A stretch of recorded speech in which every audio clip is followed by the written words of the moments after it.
Hello everyone, how's it going and welcome back. Today we are at the Bloxham Steam and Country Show, a fairly local show to me held in Bloxham near Banbury. I understand they had a record show with the most tractors entered into the show as well as a record number of steam engines. We kick things off as we take a look at the working area where we have this Fordson Major belted up to a saw bench. This particular Major would have been built between 1952 and 1958.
Next up, we have the tractor parade. I believe there was around 120 to 130 tractors on site. Before the tractors went into the ring, some were busy with the shuttle bus, as they call it, taking the public around the show. That sort of thing. Very nicely presented there. Joe's a big supporter of this show, and lovely to see that tractor again. A real bruiser now, the 8630. We're moving right up into the 1990s with that tractor. Great Fergie next, two Great Fergies, the wonderful Garrett. Now this is the first of our 100-plus-year-old tractors there. Aubrey driving that. He's only a young man, but my goodness, so into it. That wonderful Garrett, the red tractor there. And Garretts, of course, we know, were very much involved in steam engines, and then they morphed into a tractor manufacturer. Next, another International B250, I think it is. Again, very nicely presented. International Harvester, a huge American conglomerate. And they set up making tractors in the UK in the old Jowett car factory in Bradford. Fordson Dexter next, and that was Ford's answer to that Grey Fergie. Lovely to see that here. Very nicely restored, about 35 to 40 horsepower, something like that, 1961-62 in the year. I think the only Renault tractor here this weekend, that light orange colour tractor, quite unusual, never actually sold in the UK in its original format, but has obviously been imported relatively recently. Massey Ferguson 35X. Now the X means it's got diff lock, and again, great to see such a highly restored tractor as that. Another 135 slightly later with a Perkins diesel engine. Ford 4000 next, incredibly popular tractor in this area, just as much at home on an arable farm, livestock farm, that sort of thing. I think more or less the only Zeta here this week, which is made in Czechoslovakia, developed a very good reputation, quite an unusual configuration of tractor, but regarded quite highly, very reliable, very sensible tractor, so nice to see that. Next, a Massey Ferguson grey and gold. When Massey Harris and Ferguson amalgamated, they came together and produced that tractor, the grey and gold 35. A personal favourite of mine next, the Oliver 99. This wartime tractor would have been sent over on lease men from America to help British agriculture. An absolute byword, an incredibly well-made, good quality tractor. We're so lucky to have that here this weekend. A Yanmar next, Japanese technology. This is very much a horticultural garden tractor, that sort of thing.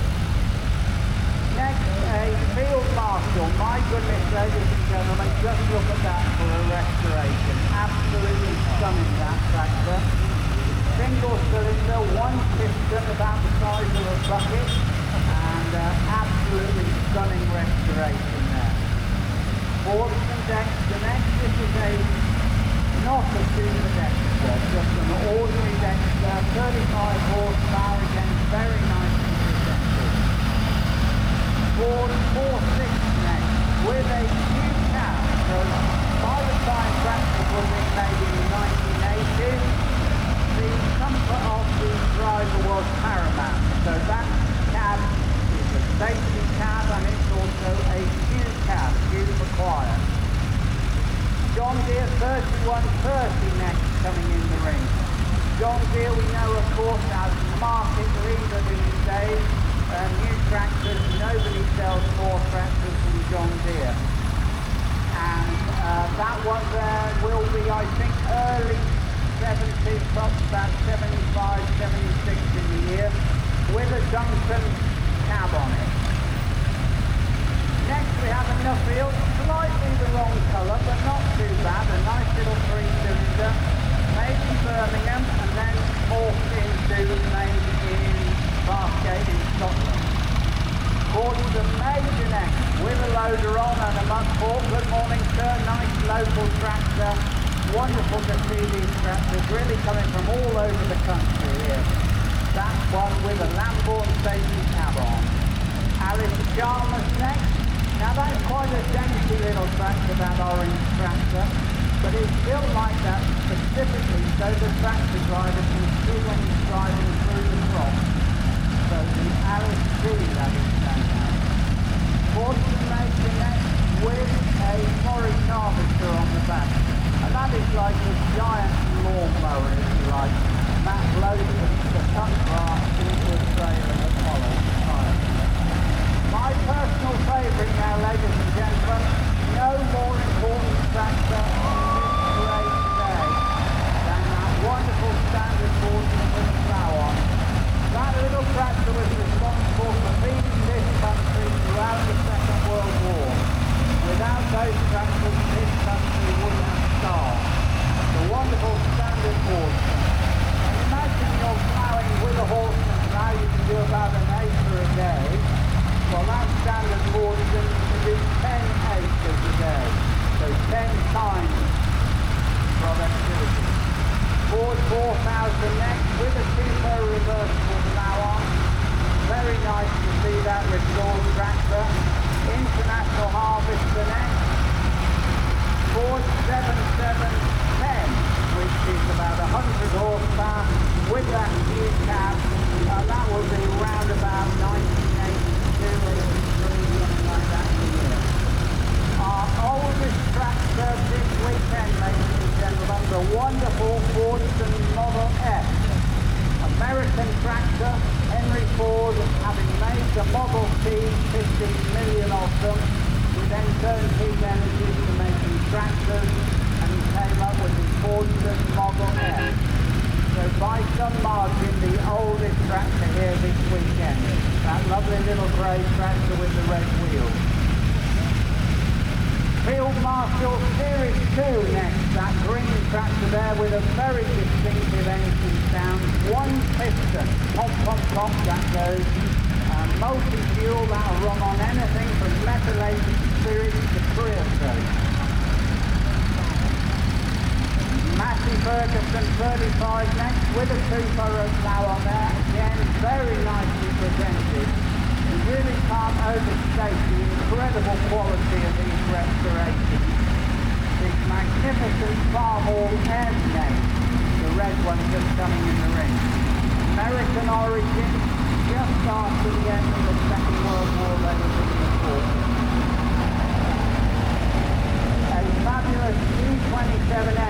Curtis T6 engine in it. That engine was very, very successful for Ford, with a 2-barrel plough on the back.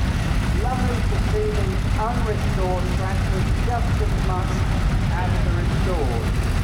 Another great version, as I said, made at Banner Lane in Coventry, over 500,000 of those made.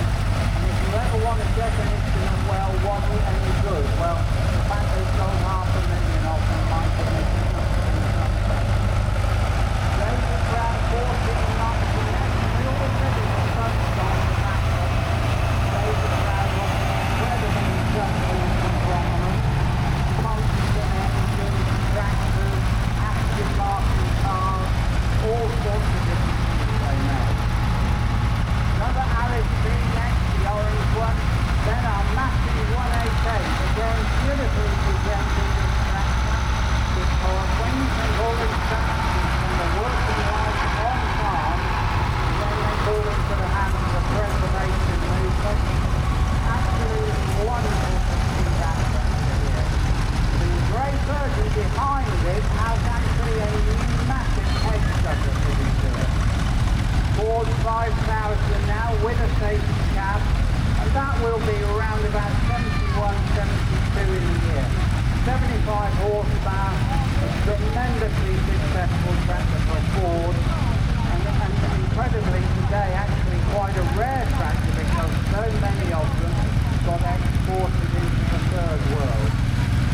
Very, very smart, new performance Fordson Major next coming in the ring. Absolutely stunning presentation there. A really incredible restoration. Our Leyland 152 next, that lovely little Leyland mini tractor. Good morning, Henry, nice to see you. And that is an industrial spec tractor, so that probably spent its life in parts departments or that sort of freight yard, that sort of application. Great Percy again next, and this has Graham Thrower on it, and Graham is a living light round here really, because he is chairman of our local vintage ploughing society. He does all sorts of wonderful work for charity, etc. Have a look on Google and look out for Banbury District Vintage Ploughing Society.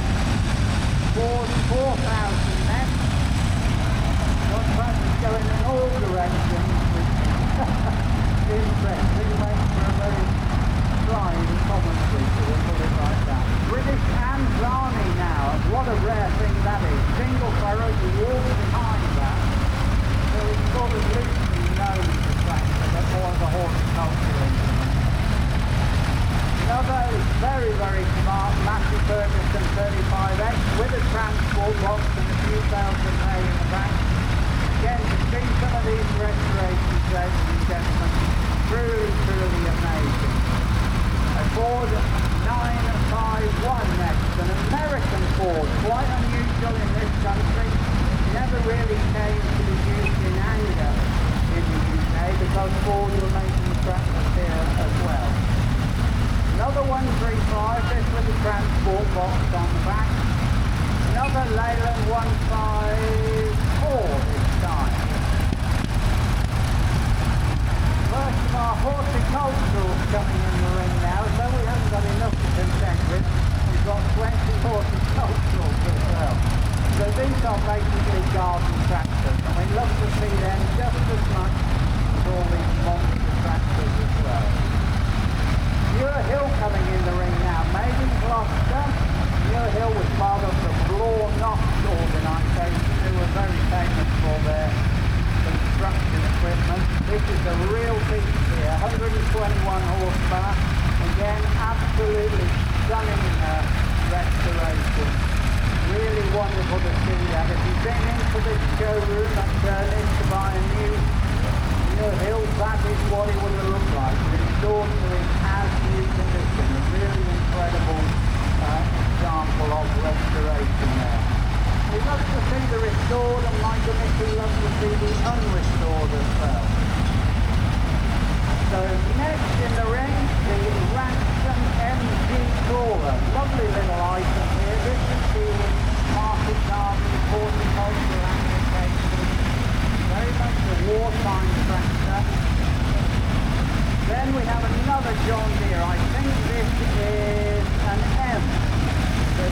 the roughly end of the Second World War, very, very nicely turned out, and about twice the horsepower of anything available in the UK at the time.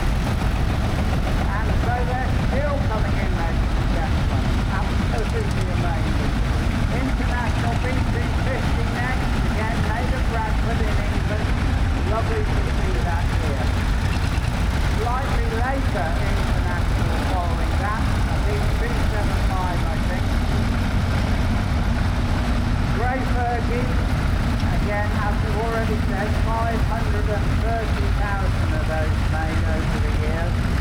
And very much a revolutionary tractor, mainly because of its hydraulics on the back, highly manoeuvrable, very user-friendly little tractor. An industrial international next, I think it may have had a career in the army. It was one careful driver for the army.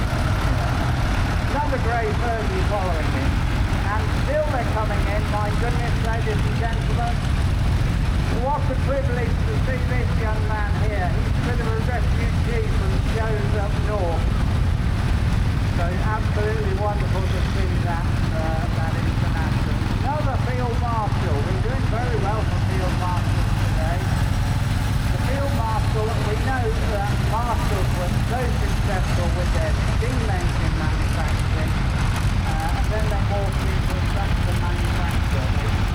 They used a transformer land as sort of template, completely opened the land and made those wonderful Field Marshals. Towards the major crawler now, a county crawler. It's great to see a nice local tractor. Tractor manufacturers always, over the years, are very preoccupied with trying to get that power down onto the ground, and those crawlers did a wonderful job of that. That tractor is about 20% more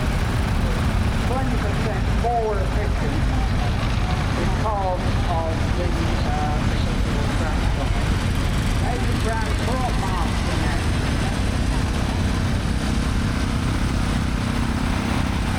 David Brown Crop Master with a stick which is Nicholas they've got a passenger. It's actually not about that at all. That's the fact that driving is across from side to side. Here's a real rarity coming past me a bit out of turn because I can't see them coming in, with a forklift truck on the front of it. Now you might ask, what on earth have they done to that lovely little Grey Fergie paint? It's pink. Well, the reason it's pink is because of the pink lady. Pink lady sprays a lot of hospitality, and those pink tractor cars are represented Saracen roses. All sorts of castles there.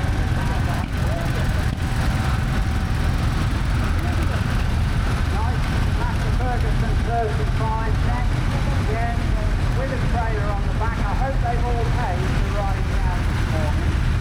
£5 each I was told.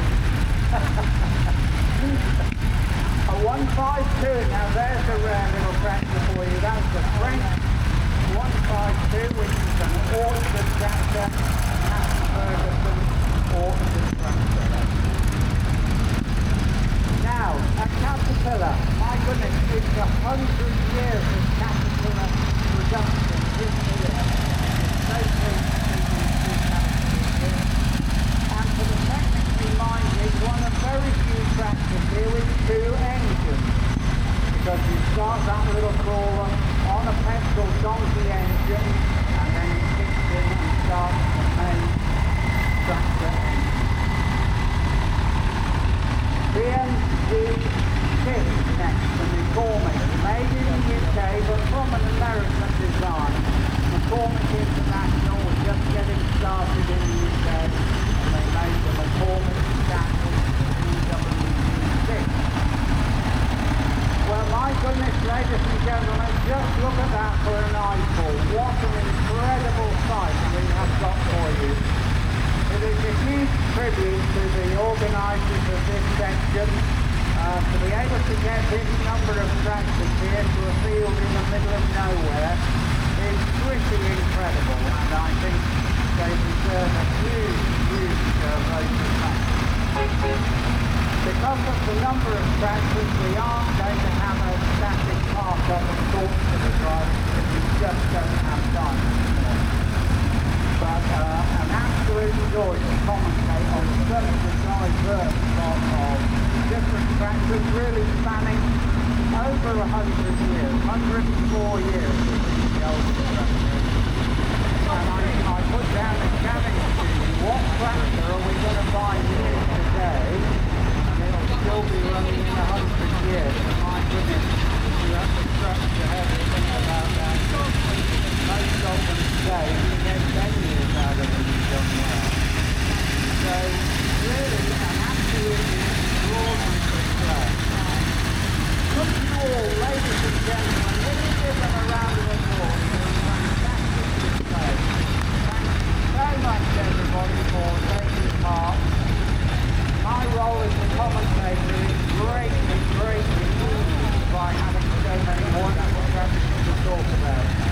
And it is a huge team effort, these amazing people. Nobody pays them, you know, they just come because they love supporting this wonderful show. So I do think it is pretty incredible. Some of the faces I know and some of them I don't, but anyway, it's always wonderful to commentate with lots of them. So we're going to let them peel off and go back to their static displays. Do go and have a look at the tractors parked up, ladies and gentlemen. We can never really do them justice for this half an hour.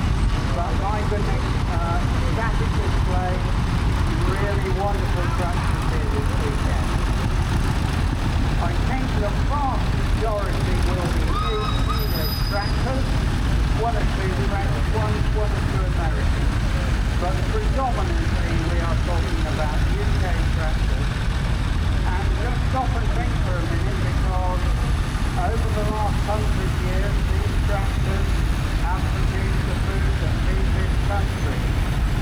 Agriculture is under tremendous amounts of pressure at the moment, but please just remember, you need to pick the once or twice in your lifetime, you might need to listen to once or twice in your lifetime. But you need the farmer 3 times a day, every day, because he's the man growing the food that's on your plate. Please, ladies and gentlemen, don't forget that. My name's Peter Godwin. It's a tremendous pleasure to commentate on this marvellous show. And as I say, I do hope you enjoyed our half an hour. Thank you very much, everybody, and do go and look at the static display.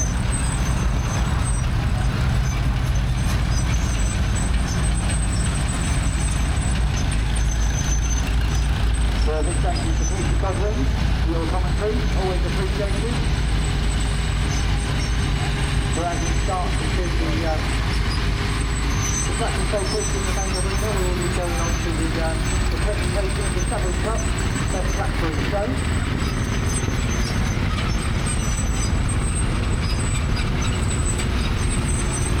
We've got some wonderful examples.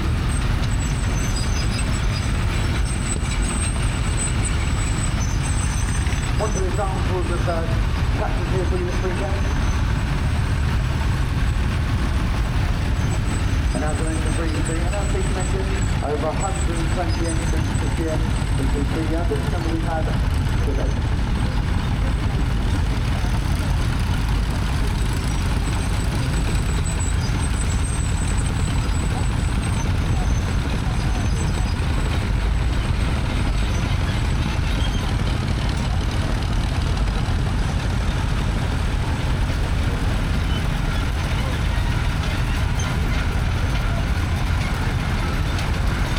Some tractors have already had enough going up and down.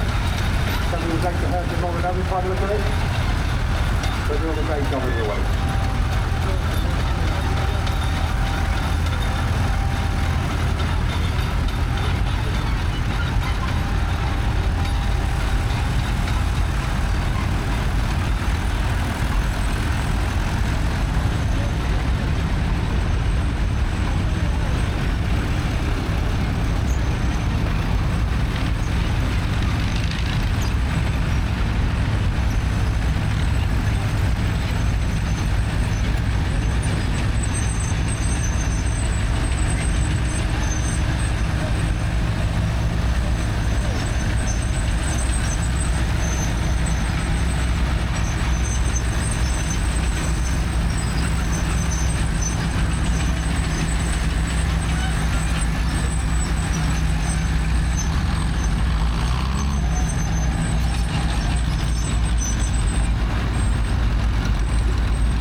are making their way out to the main arena. Just all going through the rest of the events going on in the main arena today, and the other events going on site as well. So you don't miss out on anything, and maximise your time here with us today at the Bloxham Steam Rally and Country Fair. So very shortly, after the track section, after the presentations of several trucks of those tracks are in show, we will be welcoming the hook horse and heavy horses. Lovely to see them yesterday. They had a bit of a walk round yesterday, doing the display for you. But today if there are any children who have any questions about the horses in particular, I'm going to allow you to make the questions. So if you have any questions, children, you'd like to ask about the horses or the adults, then feel free to give me a wave and we can ask them when they're in the arena. 12:15 we'll have David heading over with the Bloxham display. Just to make you all aware, as you did hear earlier on the programme running order, we do have 2 Salisbury displays listed. However, due to the expected increasing temperature and sunshine, just for the birds, we are only going to be doing the 1 display today. So the 4 o'clock Salisbury display will not be taking place. So if you would like to see the show in the main arena, then that's going to be happening at 12:15. 12:45 we welcome the abundance of steam engines that we've got again this year. They were absolutely fantastic yesterday. Adults, 2 of them were on them and steering them as well. It was a really nice family occasion to see that. Straight after the full-size steam, followed by steam games, just another chance for the children to get involved. Yesterday we had a tug-of-war with a half-size steam engine.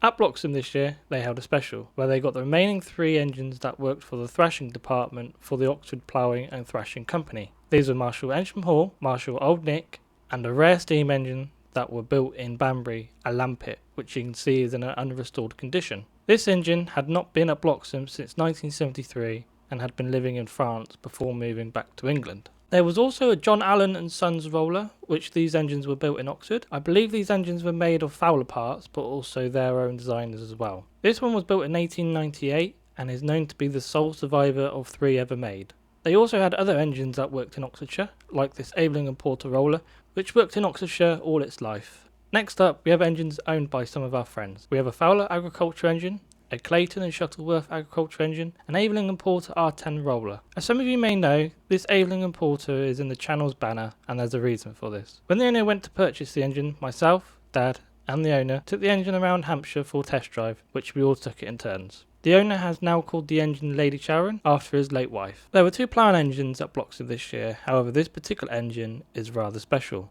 Not because of the size of it, but the engine spent its working life in Mozambique at the Senna sugar plantation, and it would have been used for haulage work, but the winch cable would have been used regularly as well. That brings the video to an end, whilst the rest of the steam engines are shown. If you have any questions or would like to know more about these engines, let me know in the comments below, and I will do my best to provide you with as much possible information as well. We hope you've all enjoyed. If you have, give the video a like and subscribe for more videos like this. Click the bell icon to be notified when we next upload. We hope to see you all next Sunday at 7 PM with another video.